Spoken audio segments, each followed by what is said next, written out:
అనుకున్న మీరు ఈ రోజు విచారణకు సంబంధించి అంత జ్ఞానం ఉన్న మీరు విచారణకు వెళ్ళి సహకరించి ఏమి తప్పు చేయకపోతే అదొక చిత్తో బొత్తో చిన్న కేసు అని మాట్లాడిన నువ్వు ఎందుకు విచారణకి సహకరించలేదు?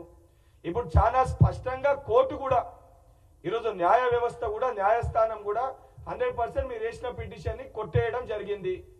కేటీఆర్ గారు మీకు సూటిగా ఒక విషయం అడుగుతున్నా, నిజంగా మీరు తప్పు చేయకపోతే మీరు అనే విధంగా మీరు తప్పు చేయకుండా అన్ని సక్రమంగా మీరు చేసి ఉంటే బహుశా మీకు 100 కోట్లు 1000 కోట్లు 1,00,000 కోట్లు మీరు సంపాదించుకునే దాంట్లో మీకు 55 కోట్లు పెద్దగా కనిపించట్లేదేమో మీకు మీ బీఆర్ఎస్ పార్టీ నాయకులకి.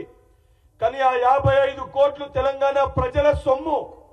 తెలంగాణ ప్రజల సొమ్ముని ప్రొసీజర్ ప్రకారంగా కాకుండా హైదరాబాద్ బ్రాండ్ ఇమేజ్ పెంచనీకి చేసిన అని చెప్తూ ఏదైతే మీ నాన్నగారు మీకు ఇచ్చిన ఆస్తి అదన్నట్టు హెచ్ఎండి ఏదో మీ నాన్నగారు మీకు కట్టబెట్టిన ఆస్తి అన్నట్టు భావిస్తూ అధికారులని నేనే ఆదేశించిన అధికారులది ఏమీ తప్పు లేదని ఒకవైపు ప్రెస్ మీట్ లో మాట్లాడుతూ మళ్ళీ మీరు కోర్టులో వేసిన పిటిషన్ లోనేమో నాకేం సంబంధం, నేను మంత్రిని, అధికారులు చూసుకోలేదంతా అని చెప్పి మాట్లాడతారు.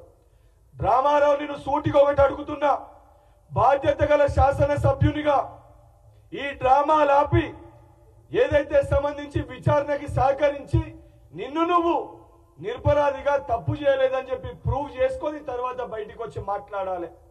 ఇవన్నీ కాకుండా విచారణకి వెళ్లకుండా విచారణకి సహకరించకుండా ఏదైతే గందరగోళ పరిస్థితి క్రియేట్ చేసి ఒక పొలిటికల్ స్టంట్ వేసి ఒక డ్రామా చేసి రాజకీయ లబ్ధి పొందే ప్రయత్నం చేస్తుండు కల్వకుంట్ల తారక రామారావు గారు. నిజంగా మీకు చిత్తశుద్ధి ఉంటే మీరు తప్పు చేయకపోతే విచారణకి మీరు హాజరై విచారణకి సహకరించాలని చెప్పి డిమాండ్ చేస్తున్నారు. దానితో పాటు ఏసీబీ అధికారులకు కూడా ఈ డ్రామారావు ఎంక్వైరీకి రమ్మంటేనే వస్తలేడు, రేపు పొద్దున ఇతర దేశాలకి పారిపోయే ఒక పరిస్థితి కూడా రావచ్చు. అందుకే ఈ డ్రామారావు పాస్పోర్ట్ ని కూడా సీజ్ చేయాలని చెప్పి ఏసీబీ అధికారులకి నేను కోరుతున్నాను. ఈ డ్రామారావు ఇప్పటికే ఏదైతే సంబంధించి వచ్చి దాంట్లో ఎంక్వైరీకి రమ్మంటే వచ్చకుండా అనేకమైన నాటకాలు ఆడుతుండు. అందుకే ఈ డ్రామారావు పాస్పోర్ట్ ని కూడా సీజ్ చేయాలని చెప్పి ఏసీబీ అధికారులని కోరుతున్నాను. బీఆర్ఎస్ పార్టీ నాయకులకు కూడా ఏదైతే సంబంధించి ప్రజలు మిమ్మల్ని వారి సమస్యల పైన కొట్లాడనీకి బీఆర్ఎస్ పార్టీలో కూడా ఎమ్మెల్యేని ఎన్నుకోవడం జరిగింది. అవన్నీ పక్కన పెట్టి కేసీఆర్ గారికో కేటీఆర్ గారికో కల్వకుంట్ల కవితకో హరీష్ రావు గారికో కేవలం ఆ కుటుంబం కోసం ఆ కుటుంబ సమస్యల కోసం ఆ కుటుంబం తెలంగాణ ప్రజల సొమ్ముని దోచుకుంటే ఆ కుటుంబానికి అండగా నిలబడతారా, లేకపోతే ఇది దొంగలని కటకటాల్లో నెట్టాల్సిన అవసరం ఉందా లేదా? మీరు కూడా బీఆర్ఎస్ పార్టీలో ఉన్న శాసనసభ్యులు ఒకసారి పునరాలోచించుకోవాలని చెప్పి వారిని కూడా కోరుతూ ఏదైతే నిజంగా కేటీఆర్ నువ్వు తప్పు చేయకపోతే విచారణకి సహకరించాలని చెప్పి డిమాండ్ చేస్తున్నాను.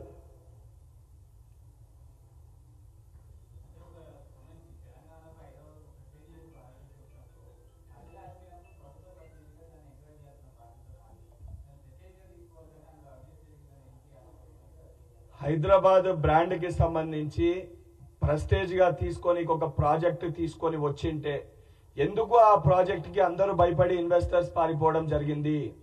ఇన్వెస్టర్స్ పారిపోయినాక కూడా ఇమ్మీడియట్ గా లేదు తీసుకురావాలని చెప్పని ఏ లోపాయిక ఒప్పందాలు లేకపోతే ఈ బాండ్స్ గానీ ఇవన్నీ విషయాలు ఈ రోజు ఏవైతే బయటికి వస్తున్నాయో లోపాయిక ఒప్పందాలు జరగకపోయింటే అంత ఇమీడియట్ గా కేబినెట్ లో పెట్టకుండా ఎక్కడ డిస్కస్ చేయకుండా ఎందుకు ఈ రకమైన ప్రొసీజర్ ని వారు ఫాలో అయినరు? అండ్ చాలా క్లియర్ గా 2 స్టేట్మెంట్స్. మొదట కేటీఆర్ గారు మొత్తం నేనే చేసిన, నేనే అరవింద్ కుమార్ కి ఆదేశించిన, మంత్రిగా నాదే అంత బాధ్యత అని చెప్పి ప్రెస్ ద్వారా మీడియా ముఖంగా మాట్లాడడం జరిగింది. సేమ్ కాంట్రడిక్టరీగా కోర్టులోనేమో నాకేం సంబంధము, నేను మంత్రిని, అధికారులు చూసుకోవాలని చెప్పి మాట్లాడారు.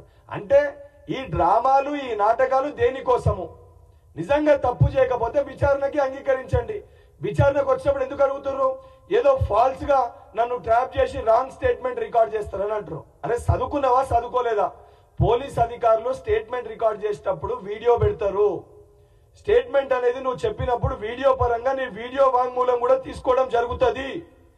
నువ్వు తెలియకుండా నువ్వు మాట్లాడిందే నీ వీడియోలో రికార్డ్ అవుతుంది. ఆ కనీస అవగాహన లేకుండా ఆలోచన లేకుండా ఇతర కేసులను ఎగ్జాంపుల్ చూపించి మాట్లాడుతుండు. అసలు దానికి దీనికి ఏ పొందనన్న సంబంధం అని ఉందా? సంబంధం లేకుండా తప్పు చేసిండు కాబట్టి మళ్ళా లోపల పోయే పరిస్థితి ఏర్పడుతుందని. అండ్ నిన్న విచారణలో కూడా వచ్చినప్పుడు క్లియర్గా కోర్టు డైరెక్షన్ ఉంది అరెస్ట్ చేయొద్దని. కేవలం జరిగేది విచారణ మటుకే.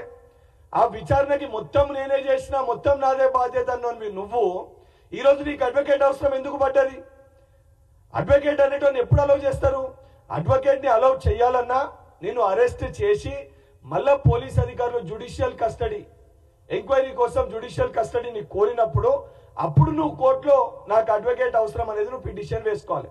అది ఏమయ్యకుండా విచారణకి సహకరిస్తలేరంటే 100% ఈ డ్రామాలో ఆయన వ్యక్తిగత ప్రయోజనాల కోసము దీనికి పాల్పడ్డాడని ఆయన వ్యవహరిస్తున్న ఈ డ్రామాలు, ఈ నాటకాల ద్వారా చాలా స్పష్టంగా కళ్ళకి కట్టినట్టు తెలంగాణ సమాజానికి, తెలంగాణ ప్రజలందరికీ కూడా కనబడుతుంది.